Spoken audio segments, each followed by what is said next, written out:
Hello, we are Memphis Communiversity, and today we are going to be practicing some AP Calculus free response questions, particle motion. And today we are doing difficulty number 8 out of 10. So if you're new to this channel, what we've done is we've created free response questions based off old actual AP free response questions, where we go from difficulty 1 through difficulty 10 in a certain topic, like particle motion. So we start off with difficulty 1, which is not the easy stuff, but it's the more standard stuff.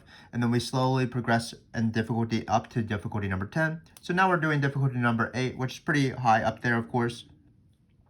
Remember that the key difference between difficulty numbers 1 through 5 and 6 through 10 is this right here, no calculator. So difficulty number 1 through 5 was calculator. So all we had to do was apply the particle motion rules, and then we could use our calculator as much as possible. But when particle motion becomes not calculator, it becomes a much harder free response question. And it's not because the particle motion rule changed, of course.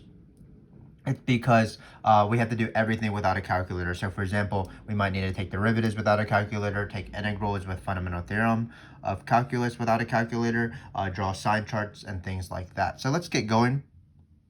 The rules will still be the same. It's just going to be a little bit of a pain to actually do the math.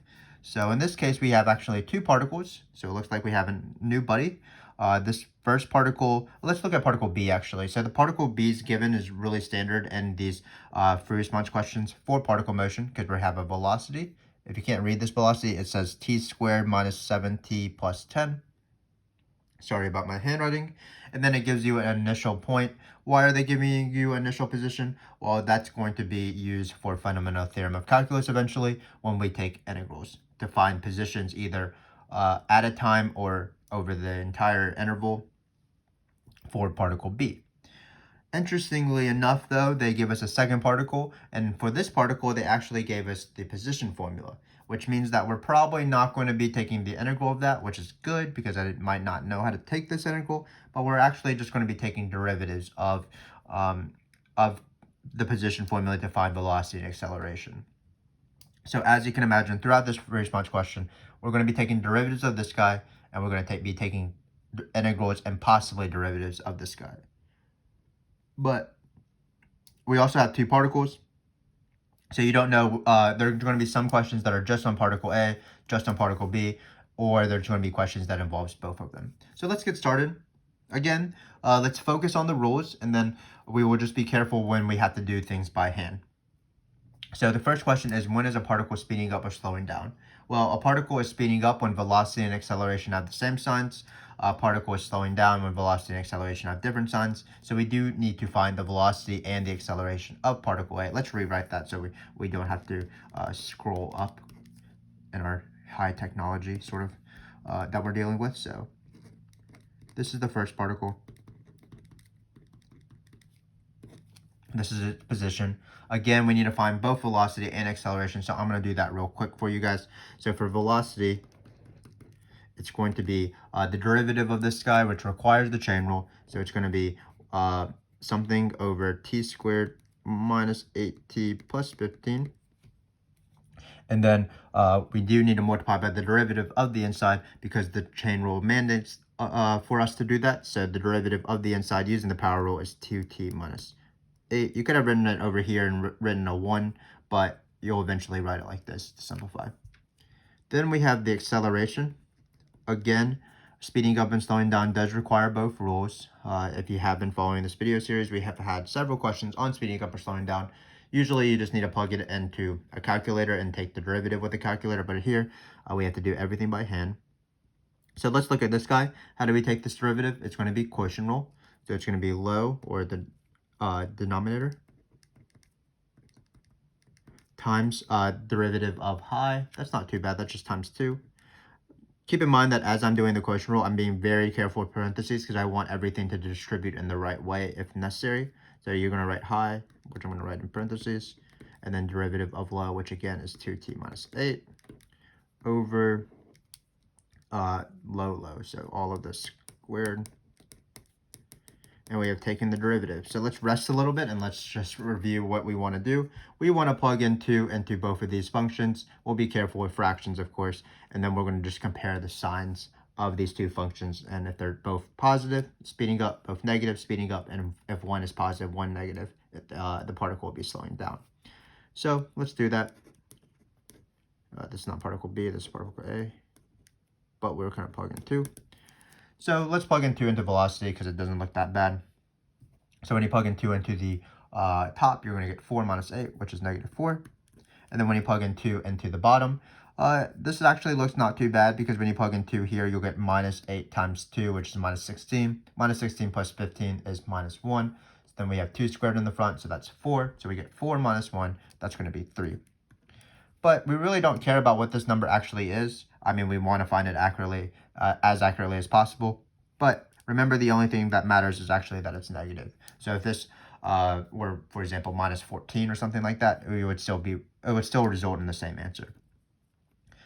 Another important thing is, remember, don't stop at this point. Don't just say it's slowing down because velocity is negative. That's what some students do. You do need both acceleration and velocity.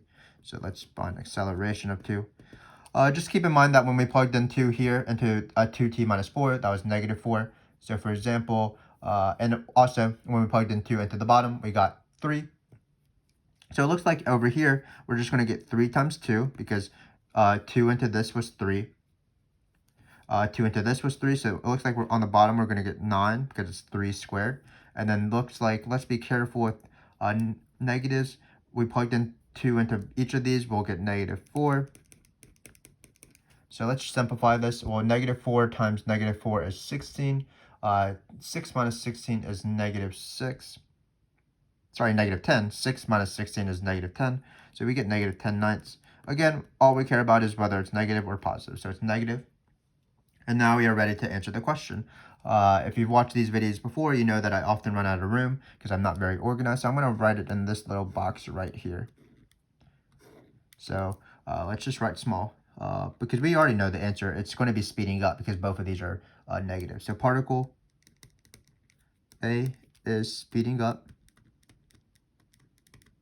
So that's the word speeding up. If you can't tell, that's a G at the end. Speeding up at t is equal to 2 because velocity and acceleration.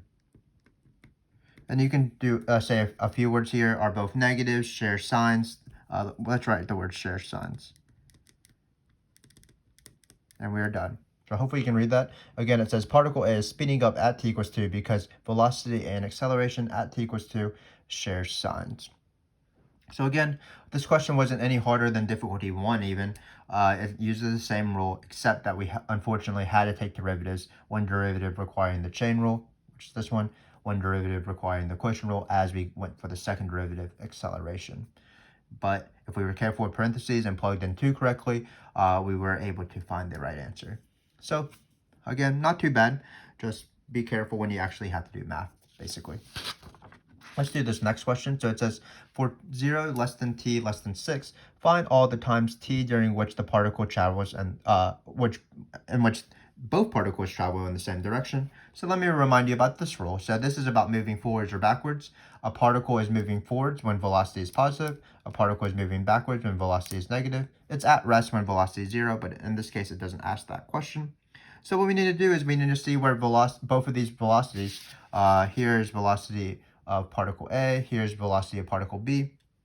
We need to know when both of these share the same signs. That requires us to knowing the signs of these particles. So what we have to do is we have to draw sign charts of both of these particles to compare signs of them. So we are going to let ourselves be helped by our former selves. We appreciate our former selves, of course. We appreciate our past selves and our future selves and our present selves. And here our former self was found the velocity already. So let's just rewrite that.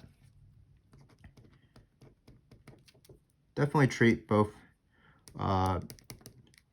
your present self, your former self, and your future self with kindness. Because, you know, you're friends with your former self and present self and past self.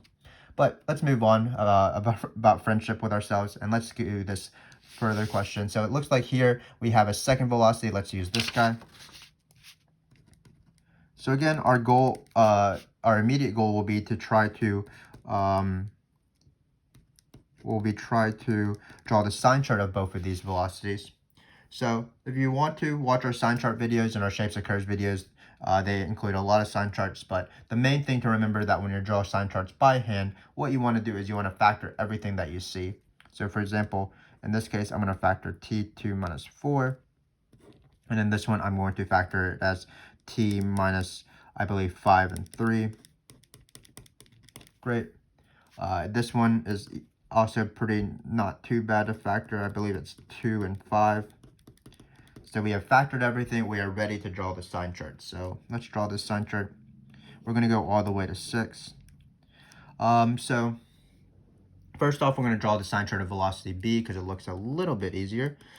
This is a parabola that goes through the points 2 and 5. Regular parabola like this because no negative in the front.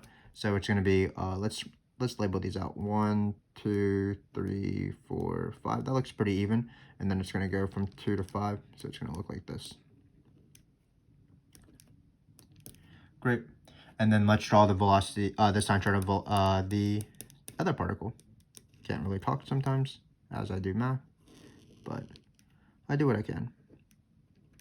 So some students get confused on how to draw sign charts of fractions, but don't be intimidated. They are the same as drawing sign charts without fractions, because remember, we're not drawing graphs, we're drawing sign charts. So all we need to do is see where things are positive or negative. So the sign chart of this velocity right here is the same as the sign chart as if there was no fraction. So it's the same sign chart as 2 times t minus 4 times t minus 5 times t minus 3. That's a cubic thing, positive cubic thing, so it'll look something like this. So and I'll cross through at each of these points because they're all to the 1. So we can quickly draw that. Some teachers teach to plug in points in the middle, but I don't really believe in that strategy because I will mess it up like 9 times out of 10 probably. But we have 3, 4, and 5 here. You don't need to do that because you just can draw the basic sign chart graphs just by hand, and you miss it less often, in my opinion. So I'm going to cross this. Again, this is a cubic thing, so it's going to go through each of these, and it'll look something like this. This is the sign chart of this first velocity. So now all we have to do is know when both velocities shares the same signs. So if we look at this, let's actually write that. So particle moves in the same direction. Can you see that on the bottom? I think you can. Same direction. All right, particles. V and A, same signs. No, not V and A have same signs. Velocity. V and A have same signs as speeding up what we just did. My pen is dying on the bottom. For some reason, it always dies at the bottom of the page. Not sure why that is true. So velocity and B have the same signs. Come on, pen. You can do this. Have same signs. Wow.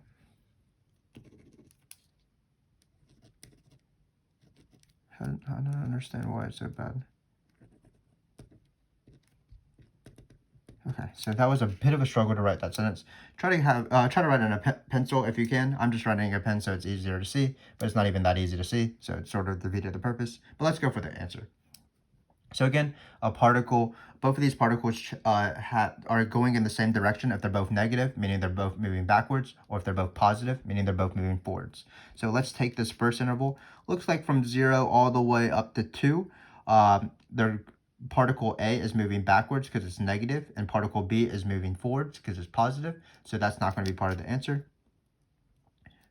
It looks like from 2 to 3, they're both negative. So notice it's negative right here and negative right here. So it looks like we're going to write the intervals right here because why not? It looks like 2 to 3 will be part of the answer. Great. So from 2 to 3, both of them are negative. Let's keep moving. 3 to 4, the particle A's velocity is positive. This one is negative, so that doesn't count. They have different signs. 4 to 5, this one counts because they're both negative. And then 5 to 6, they're both positive. I'm going to break it up at 5 because technically they're not moving at all, so they're not moving in the same direction because they're at rest. So it looks like the answers to finish it off will be 4 to 5 and 5 to 6. And that is the answer.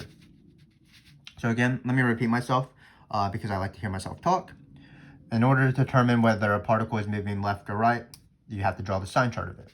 And here, because we didn't have a calculator, we weren't able to just graph it in our calculator. So what we had to do is factor each one as much as possible, draw its sign chart, and then just compare signs of positive and negativeness. When they both had the same signs, that's when it was moving in the same direction. So that's that question. Let's move on. Same thing here. We have a question that's pretty standard. At what time t between this interval 0 to 3 is particle B farthest left? Let's rewrite the information about particle B so we don't have to keep flipping back and forth. So particle B's velocity is given by t squared minus 7t plus 10.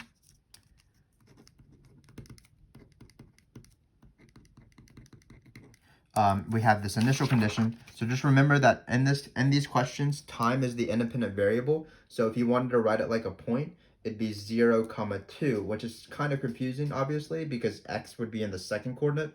But here, x is the dependent variable. It acts like the y. T is the independent variable. So if you want, you can write it as at t equals 0, the position is equal to 2. Another way to write this is 0, x b of 0 is 0, 2. I like to write it like a point when I do Fundamental Theorem of Calculus. So let's see what we need to do. Well, it looks like we need to find where the particle is farthest left. That is the absolute minimum of position, the leftmost position. So we're going to do the three-step process, the closed interval method to find absolute min or max, because we have a closed interval to find the min of position. So if you want to watch our videos on absolute max or min, we provided a lot of practice for that, but let's do this in this context. So here, the first thing I like to do is I like to locate the thing I'm taking the absolute min or max of. Keep in mind that it's not going to be velocity because we're not finding the absolute max or min of velocity. It's going to be position. So what I'm going to do is I'm going to write x of b of t. Unfortunately, I don't know what the position is, so I have to leave this aside and I have to go find the position. If it requires you to take a derivative because you're doing velocity or acceleration, for example, and you were trying to find max acceleration, you would have to do that. Here we have to take an integral. If you have to go out of your home and run around the block to find this locate step, you have to do it. So in this case, we have to locate position. We need to first find position before we proceed through the rest of the steps. But position isn't too bad. It is Fundamental Theorem of Calculus. So what we're going to do is we're going to take an integral, remember our plus c, and then plug in 0, 2 to solve for that plus c. And that's how you take antiderivatives and find the specific antiderivative that you want using the initial condition. So we have integral of t squared minus 7t plus 10. We'll write times dt. And then this integral will be the power rule. So it's going to be t cubed, add 1, and then flip the new exponent. Same thing with this, keep the negative 7 and then add 1 to the exponent, divide it by that exponent, and then finally we're going to have plus 10t, and then remember, of course, plus c. That is why we're doing this. So luckily we are plugging in time is equal to 0. So when we plug in 0, we'll get 0 minus 0 plus c. So it looks like c is equal to 2, which is perfectly lovely. So let's write the position formula again, where we replace the c with 2. So it's going to be 1/3 t cubed minus 7 over 2 t squared plus 10t plus 2. And now because we have located the function, now we are actually ready to do the process. So it did take a little bit of time just to get to this locate step, but sometimes that's how it works.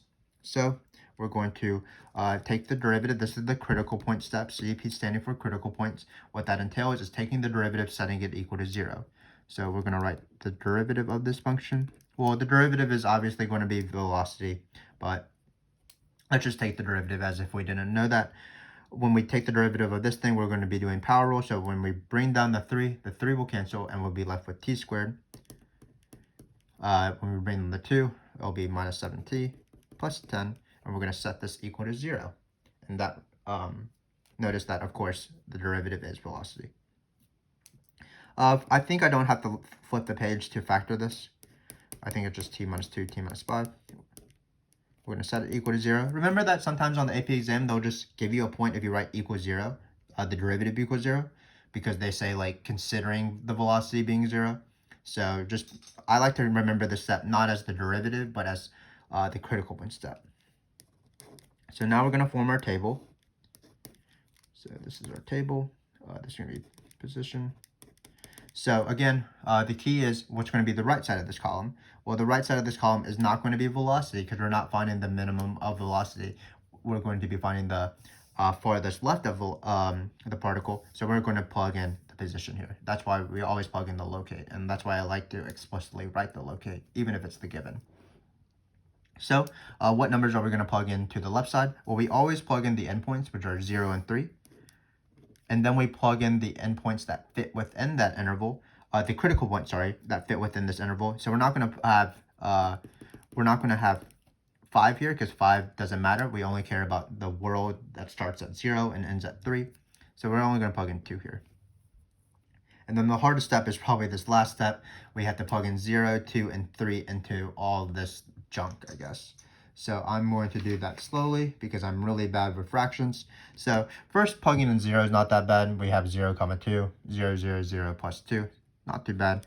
A bit of a warm-up. And now for some fraction fun. So when we plug in 2 here, you're going to get 8 over 3 because 2 cubed is 8 over 3. When you plug in 2 here, you're going to get 2 squared, which is 4. 4 divided by 2, which is 2. So we'll have 7 times 2, which is 14. Plus 20 plus 2. Well, 20 minus 14 is 6, plus 2 is 8. And then I'm going to write it as 24 thirds in the next step because I want to add it to this fraction. That's 24 thirds. So it looks like, if you can see, we will get 32 thirds when we plug in 2 into our function. Now we're going to plug in 3. Well, when we plug in 3, we'll get 3 times 3 times 3, but we'll divide by 3, so we're going to get 9 in this first step. Then we get 9 times 7. Haven't done 9 times 7 in a while. I believe that is 63. So we'll have 63 over 2 on the bottom. And then plus 30, because 3 times 10 is 30. Again, plus 2. We'll maybe split the last question and give us a little bit more room. So again, I'm going to add up the numbers first. 9 plus 30 plus 2. That's going to be 41. 41 I'm going to write as 82 over 2. Because I'm about to subtract off 63 over 2, and we get 19 over 2. So we have finally completed this table. Obviously, it would have been a little bit easier with a calculator. But let's notice something. Let's actually do the abs-min. We can just write it in this little box right here. So it looks like the abs-min, we're going to compare 2, 32 thirds, and 19 halves. Well, 2 is definitely the smallest number here. So the min, or the farthest left, is the value is 2 at the initial point. So we did a lot of work just to verify that the initial point was actually the time that where the absolute minimum occurred, but you still have to go through all this annoying process in order to get there. It does make sense based off the sign chart of velocity because our particle starts at the position 2, it's moving forward because from 0 to 2 it's positive, and then it is moving backward from 2 to 3, but it's probably not moving backwards enough to cancel out the positive distance it traveled from 0 to 2. And that's why it makes sense that the abs-min is at t equals 0 with position 2. But hopefully you see that even if this question is annoying, it's still the same sort of process that we've done in previous questions when we had a calculator. So for example, when we did greatest distance, we did a similar thing. I believe greatest distance was in video difficulty number 4. So let me just repeat what we did. We had to locate the function, but here the locate wasn't given, so we had to use Fundamental Theorem of Calculus just to locate the function. Then we found critical points. Once we found the position, we were able to do the closed interval method, which entails finding critical points, setting the derivative to be equal to 0, and solving. Then we formed our table. Only fit numbers critical points that fit within our endpoints, because we were only going from 0 to 3. And then also, we were careful not to plug in 0 and 2, 3 into the given function. Oftentimes that's a temptation for students, but we were not tempted because we always plug it into the locate step, what you're taking the absolute max or min of. So notice that once we use the velocity and to find the position, what we wanted to find the absolute max or min of, we forgot about the velocity. We abandoned it. We don't care about it anymore. We are heartless beings.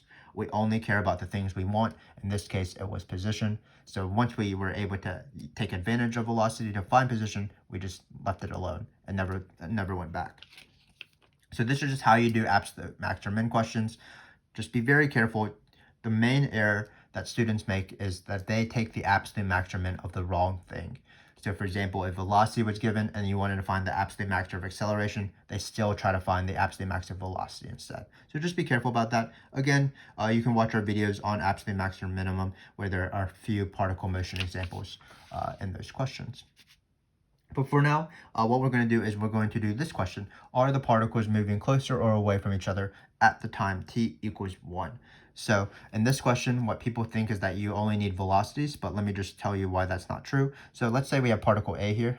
This particle A is my left finger, particle B is my right finger. And let's say they're always going in this direction. So notice that if this is the position of the particles, if they're moving like this, they'll be moving closer. But if they already are past each other and they're still moving in the same direction, they'll be moving farther, which means that you actually need, for this question, both position and velocity for both particles.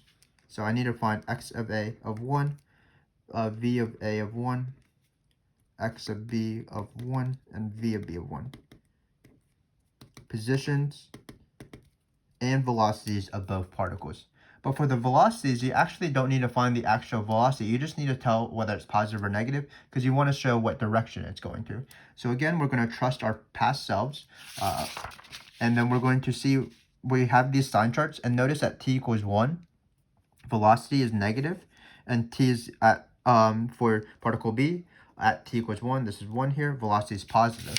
So we know that we don't need to know what the actual numbers are. So that's what I'm trying to emphasize for velocities. We just need to know whether it's positive or negative. So on this one, velocity is negative, and then on particle B, it's positive.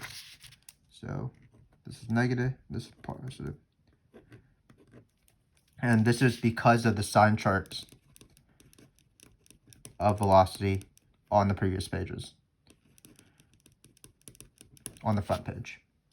So now all we need to do is we need to find the position at 1. So let's do the position for particle B because we just wrote it. It's this function right here, or this function right here, with the c being 2. So it's not going to be too bad. It looks like it's going to be 1/3 minus 7/2 plus 10 plus 2. So it looks like we need to change these to be in terms of 6. So that's going to be, I don't know, I should have rewritten this, so I'm struggling right now. But it looks like it's going to be 2/6 minus, well, we need to multiply this by 3, so it's 21/6. And then we have plus 12, that's 36/6. Because 12 times 3 is 36, I believe. So it looks like it's going to be 2 minus 21 plus 36. Let's do 36 minus 21 first. That's 15. 15 plus 2, I believe, is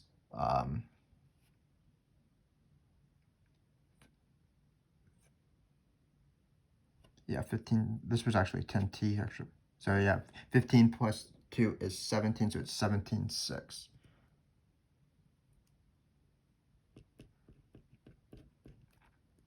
So this is the position of particle B, 1/3.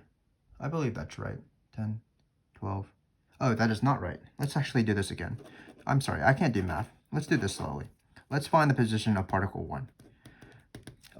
If you haven't realized yet, I make a lot of mistakes, and what I found is that everybody else also makes a lot of mistakes. So definitely don't feel bad if you make mistakes. They're part of the process. Catching your mistakes is a good skill, but I encourage students to make mistakes because that's the only time when you improve. So definitely don't feel bad about making mistakes. As a teacher, I probably make more mistakes than you do.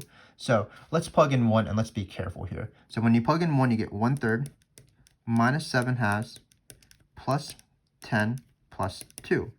Now we're going to try to do fractions better. So this is going to be 2/6, 3/6, 2/6.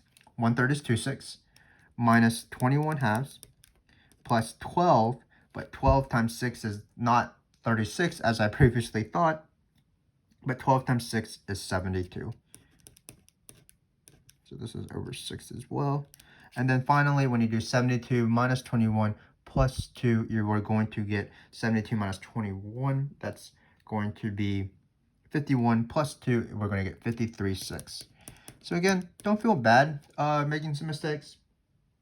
I do it a lot. I understand why people get sad when they make mistakes, but again, mistakes are basically just learning moments, and that's what we're trying to do here. So finally, we do need to plug in 1 into this guy right here, which will be kind of weird, but it's going to be ln of 1 minus 8 plus 15.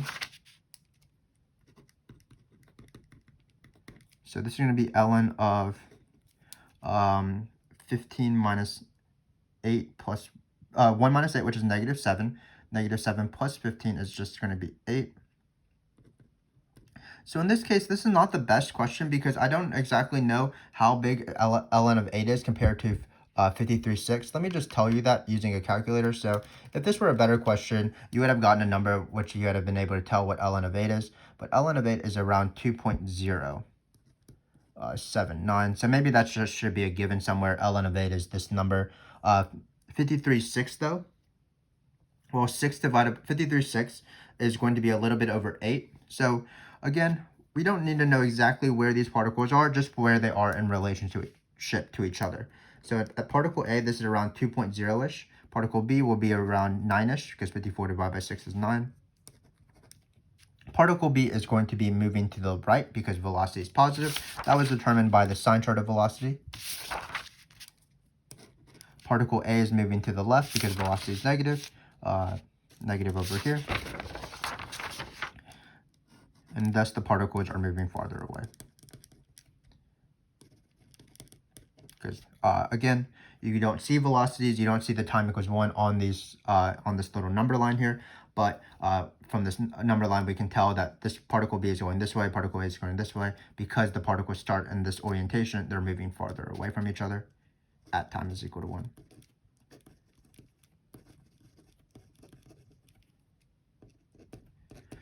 So not the best question I've ever created. First off, I was not able to do fractions, but fractions are hard, so I'm not feeling too bad. And also, this question would require you to know the ln of 8.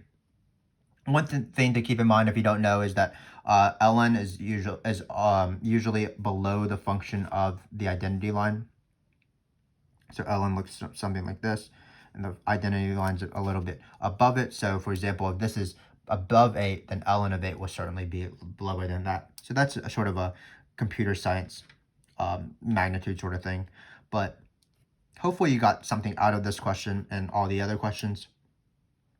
Again, this video wasn't any much harder than even difficulty 1, 2, and 3. The only difficulty that arose in this question throughout the question was just not having a calculator. So taking the derivatives in order to determine whether something is speeding up or slowing down required me to use chain rule, do quotient rule, things like that.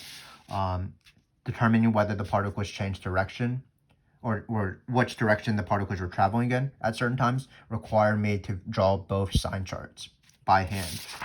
Doing this farthest right or left business, I had to first find the position formula, the thing I want to take the absolute min of, using antiderivatives and fundamental theorem of calculus. And then I had to do this table, and I had to construct this table, do these fractions by hand. And then finally, I did struggle here, but we ended up being able to finish the question.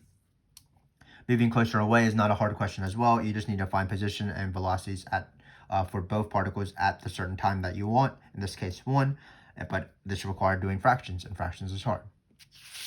So what I hope is that you got something out of this. You see that it is a lot harder when it's non-calculator because you have to do derivatives and sign charts and integrals by hand, but the rules stay the same, of course. That's how math works.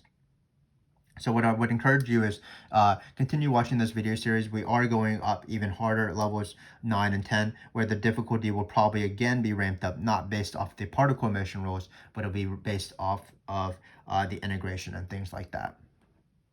So I do hope that you were able to benefit from this. If you're taking a particle motion test and you understood this video, I feel like you would be ready for it because you understand the particle motion rules. You just have to be careful with doing things by hand. But until then, hopefully I will see you in difficulty number 9. feel free to give us a like and subscribe on our channel. We really do appreciate you watching and supporting our channel. We do this for you guys because we want you guys to be successful. But until next time, thanks for watching, and good luck on any particle motion tests if you are about to take one. Thanks very much.